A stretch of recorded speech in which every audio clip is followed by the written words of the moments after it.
போயிட்டு வந்திருந்தோம். அதை முடித்து எங்களுக்கு பணி வாய்ப்பு வழங்குகின்ற சமயத்தில் தேர்வு வந்துவிட்டது. 2020 தேர்தல் வந்துவிட்டது. அதனால் 21 தேர்தல் வந்துவிட்டது.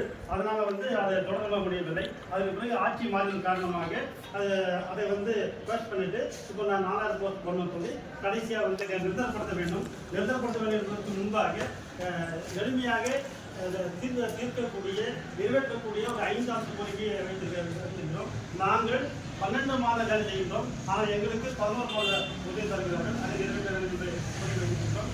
மற்றவர்கள் இரண்டாவதாக UGC ஊதியத்தை தர வேண்டும் என்றால் இந்தியாவில் பல மாநிலங்கள் 12 மாநிலங்களுக்கு மேலாக 57,700 கொடுக்குறாங்க. அதில் இருக்கின்ற மாநிலங்கள் 50,000 கொடுக்குறாங்க, 45,000 கொடுக்குறாங்க. இப்போ குறைவாக ஊதியம் கொடுக்கின்ற மாநிலங்கள் பார்த்தா நம்முடைய தமிழ்நாடு. பெண்களுக்கு மகப்பேறு படிப்பு, அதாவது எந்த பிரச்சனை இருந்தாலும் சரி, அவங்க எவ்வளவு சிரமப்படுகிறார்கள், எவ்வளவு சிரமப்படுகிறது தெரிகிறது. அதே போல் தற்காலிகமாக இருக்கின்ற எங்களுடைய பெண் பேரர்களுக்கும் அந்த